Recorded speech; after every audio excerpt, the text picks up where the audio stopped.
સંત દેખીને નમન કરીએ જગત નમાવીએ શીશ। गुरु गोविंद दोनों खड़े किसी को लागू पाए। बलिहारी तो मारा गुरुदेव नी जिन्हें गोविंद दिखायो। बलिहारी मारा गुरुदेव नी जिन्हें गोविंद दिखायो। संत देखी ने नमन करिए किसको पाए लागू है गुरुदेव। बलिहारी मारा गुरुदेव नी પણ વાતો સંતોની જ્યારે વાત થતી હોય ત્યારે મને વાત મારા ભજનદાસ બાવળિયાની યાદ આવે। ભજનદાસ બાવળિયાનો નાનો એવો પ્રસંગ કહી દઉં મિત્રો તમને। બંડીવાળો ભજનદાસ બગદાણાની માલિક પર બેઠો છે ત્યારે આખા હિન્દુસ્તાનની માલિકો તમે બગદાણાની ધરતીની માલિક પર પગ મૂકો એટલે એમ થાય નાના મેં આવ્યા શરતમાં આવી ગયા એવું લાગે। ઈ બાવળિયાની મોજની વાત। અને બાવળિયા ભગવાન જો તમને ગમે ત્યારે ભગવાન મળે છે કયા રૂપે મળે તમારે ઓળખવાની તાકાત છે।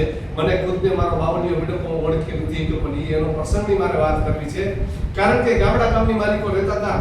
મારો એક મિત્રો બ્રાહ્મણનો દીકરો બ્રાહ્મણને રબારીની બેની ભાઈબંધી એવી ભાઈબંધી સુદામાની કૃષ્ણની મિત્રતા એવી મિત્રતા ઈ ભાઈબંધ બે અમે નક્કી કર્યું હતી રવિવારનો દિવસ કે વિક્રમભાઈ આપણે જાવું છે બગદાણા। અને મેં કીધું હજી મેં તો બગદાણા જોયું નથી ભાઈ કઈ બાજુ બગદાણા છે મને ખબર નથી ક્યાં બગદાણા આવ્યું એ મને ખબર નથી તો હું તારી હારે કેમ બગદાણા આવું ભાઈ। અરે કે મેં જોયું છે બગદાણા ગુરુ પૂનમ આવે છે આપણે ગુરુ ભજનદાસ બાપાની પૂનમે જવું છે। મેં ત્યાં જવા માટે ખર્ચો કેટલો લાગે ભાઈ ખર્ચો કેટલો લાગે તો એ કે ત્યાં જવામાં તો ખાલી 100 રૂપિયા આ વાત કરું છું એને 25-30 ચોમાસા અંગૂઠિયા મારીને ભૈયા ગયા છે 25-30 વર્ષ પહેલાની વાત છે। ત્યારે એ કે મારે 100 રૂપિયા જોઈએ તો બગદાણાથી પાછો આવતો મેં તો મારા ખીચામાં 110 પીડા છે ભાઈ। જો બગદાણા જવાતું હોય તો હાલી બાવળિયાના હું દર્શન કરું। ભજનદાસ બાપાના મારે દર્શન કરવા છે કોટી કોટી નમન કરવા છે હાલ તારે હું બગદાણામાં ત્યાં છું। મને ધીરે કહે છે અમે નીકળ્યા જસદણથી નીકળ્યા એટલે આટકોટ આવ્યા આટકોટથી વાંકાનેર બગદાણા એસટી હાલે છે જે હાલમાં પણ હાલે છે એસટીની માલિક પર બેઠાનો ગણતી કે મારું કામ ભાઈ 2-3 ગામડા ટપી ગયા પછી મારો ટિકિટનો વારો આવ્યો એટલે માસ્તર ધીમે મારી પાસે આવ્યો કે મને કે ટિકિટ એટલે મેં કીધું બાપા આમાંથી 2 ટિકિટ આપો બગદાણાની 2 બીજા પૈસા પાછા આપો। મેં તો ખોટી નોટ કાઢી મને એમ થાય બગદાણામાંથી ઘણા પૈસા પાછા આવશે તો માસ્તર કે આમાંથી તો 10 રૂપિયા ઘટે છે ભાઈ ટિકિટના 55 રૂપિયા છે બગદાણાના તમે 2 જણા છો તો 110 રૂપિયા થાય। અને મેં તો કાંઈ વાંધો નહીં ભાઈ ઓલાને કીધું 10 પીડા છે એ મેં આપી દીધા। મેં હવે મારા ખિસ્સામાં 1 રૂપિયો નથી। મિત્રો આ વાત સાંભળજો લાયા વિક્રમ રબારીની વાત છે બીજું કોઈ આ કોઈની સાંભળેલી નોની કાંઈ નથી। મેં મારા ખિસ્સામાં ખાલી 10 રૂપિયા છે એ તમને આપી દો મારા ખિસ્સામાં 1 રૂપિયો લેતો નથી પણ મારે બંડીવાળાના દર્શન કરવા છે સંતના દર્શન કરવા જવું છે તો અમે બગદાણા નીકળી ગયા પાછા વડા નહીં ભજનદાસ બાપાના દર્શન કરવા છે જે થવું હોય થાય પણ મારે બાવળિયાના દર્શન કરવા છે એ બંડી ધારીના દર્શન કરવા જવું છે નક્કી કરી લીધું મનોમન કાંઈ વાંધો નહીં। ઓલા ભાઈબંધ પાસે 100 રૂપિયા હતા મારી પાસે 110 હતા મિત્રો મારા 110 ટિકિટમાં મેં ક્યાં હુઓ વૈજા બગદાણા પહોંચ્યા એટલે ભજનદાસ બાપાના મંદિરના દર્શન થયા હંજાટાણો આરતીના નગારા વાગવાની તૈયારી અને બગદાણાની ધરતી પર ટપ કરતા બસની વેલી પરથી ઉતરા પગ દીધા ક્યાં તો આખું જીવન ઓળઘોળ થઈ ગયું કે સરગમાં આવી ગયા એવું લાગે છે। બંડી ધારીના દર્શન કર્યા ભજનદાસ બાપાના દર્શન કરવા માટે આશ્રમની વેલ પર પગલા મૂક્યા એટલે આખું મન ઓળઘોળ થઈ ગયું। વાહ બાવળિયા વાહ બંડી ધારી વાહ સીતારામ બાપા સીતારામ શબ્દો મને સાંભળવા એટલે મેં કીધું ભાઈ તારા ખીચામાં 100 રૂપિયા છે મને દે મારે ભજનદાસ બાપાને એક નાળિયેર વધેરવું છે તો એ કે નાળિયેર મારે વધેરવું છે વિક્રમભાઈ આપણે ભલે એવું લાગે તો અહીંથી બગદાણાથી જસદણ સુધી હાલીને જઈશું પણ બાવળિયાને નાળિયેર તો મારે પણ વધેરવું છે। મેં તો કાંઈ વાંધો નહીં બાપાને 2 નાળિયેર વધેરવી અમે 10 રૂપિયાના નાળિયેર લઈને બાપાને વધેર્યા અને નાળિયેર વધેર્યું તો મારું નાળિયેર કાયદેસર સીધું ઊભું ફાટ્યું। મેં વાહ બાવળિયા તારા દર્શન કર્યા તો નાળિયેર પર મારું ઊભું ફાટ્યું છે। કાંઈ વાંધો નહીં દર્શન કર્યા આરતી લીધી પ્રસાદી લીધું અને બરાબર રેતીના પટમાં અમે બેઠા બાપાના મંદિરના આશ્રમમાં અને ધીમે માઇકમાંથી અવાજ મળ્યો આવા કે બાપાની તિથિ છે અને પૂનમ છે બધા પ્રોગ્રામ રજૂ થવા અને બધા કલાકારોના નામ બોલવા મળ્યા તો મને તો બહુ આનંદ થવા મળ્યો કે બિપિનભાઈ સુખિયા છે, હિંમતભાઈ ચૌહાણ છે, લલિતાબેન વડોદરા છે, મીનાબેન પટેલ છે, બધાય કલાકારો આવે છે. એટલે તો આપણા ભાઈ ક્યાંથી કે આ બધા ભજનીકો આવે છે, નાના મુખ્યથી આપણે ભજન સાંભળશું બાવળિયાના. તો આપણે તો હવે જે થવું એ થાય, શેઠે નોકરી રાખે તો ભલે, નો રાખે તો ભલે, પણ આપણે આ પ્રોગ્રામ બધા સાંભળવા છે. મારો નજરનો દાખલો, મારો નજરનો ઇતિહાસ છે. આ બીજે કે આજે કીધું નથી, આ 25 વર્ષ મારે અંતર નહોતું, પણ આજ મારે કહેવાનું મન થયું છે મારા મિત્રોને કે ભજનદાસ બાવળિયા મને કેવી રીતે મળ્યા હતા. આ તમને ઇતિહાસ કહું છું હું. પછી અમે 3-4 દી ઓલા ભાઈબંધને કીધું તારે જે કરવું હોય, મારે 3-4 દી રોકાવું છે ને બધાય ભજનદાસ બાપાના પ્રોગ્રામ છે, ભજનીના બધાય મારે સાંભળવા છે ને રોકાવું છે. એટલે મને કે કાંઈ વાંધો નહીં, તો મારે રોકાવું છે. મેં તો કાંઈ વાંધો નહીં, મારે કોઈ જેટલું વ્યસન છે નહીં, તારી પાસે ખીચામાં પૈસા કેટલા છે? તો 60 રૂપિયા.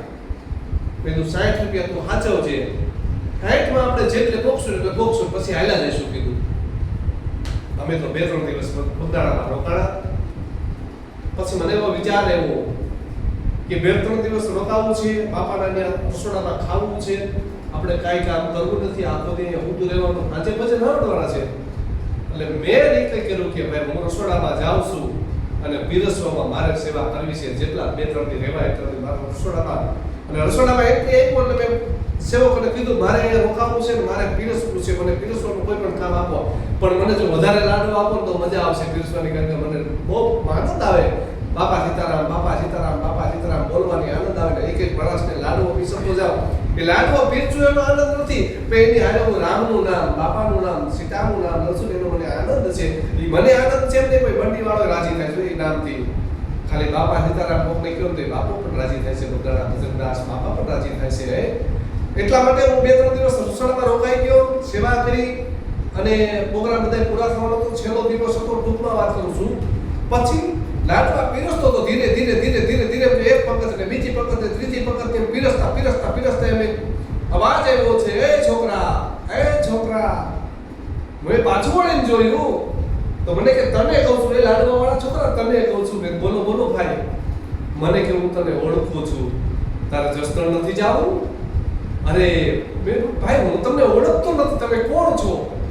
અરે કે હું એસટી નો ડ્રાઈવર છું, તને ઓળખું છું, તું જસદણનો છું, તો તારે જાવું હોય તો વહેલા 5 વાગ્યા અહીંથી જવાનો છું. કે અરે બહુ આનંદની વાત છે, પણ મેં ભાઈ મારા ખિસ્સામાં પૈસા નથી, પણ તમે અરે કે હું એસટી નો ડ્રાઈવર છું, ભલા મારી પાસે કોઈ ટિકિટ માંગે નહીં, પણ મેં હું એકલો નથી, અમે 2 છીએ, મારો ભાઈબંધ બ્રાહ્મણ છે.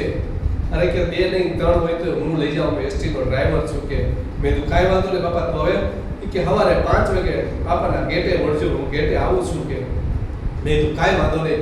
મેં તો હરખ આવી ગયો, મારા ભાઈબંધને કીધું, તાકાત આવી ગઈ કે આપણે ભાઈ મેળા છે ને આપણે જસદણ સુધી લઈ જવાના છે, આપણા ખીચામાં પૈસા નથી, ભાઈ આપણે મફત લઈ જવાના છે જસદણ સુધી. મને ઓળખે છે, હું નથી ઓળખતો. મેં આવું કીધું, હકીકત નતો ઓળખતો, કોણ હતો કોણ મારો નામ જાણે, પણ એ તો પછી મને ખબર પડી કે આ અંતરનો ભેરું મારો ભજનદાસ બાવળિયો હતો, બીજું કોઈ હતું નહીં.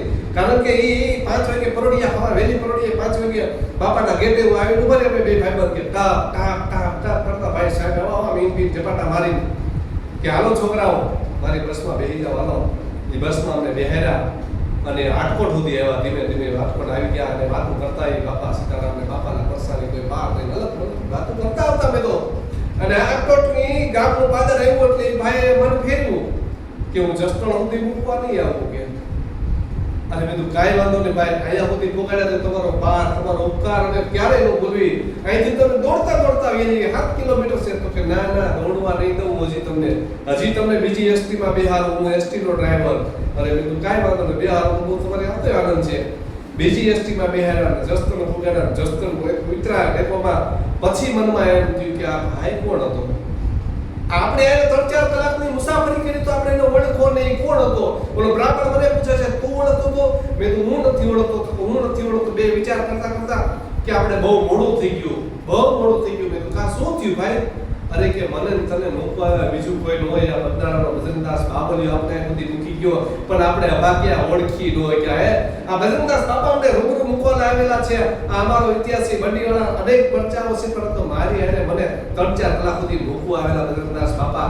આ એની વાત હતી મિત્રો. જય સિયારામ, બાપા સીતારામ, જય સીતારામ.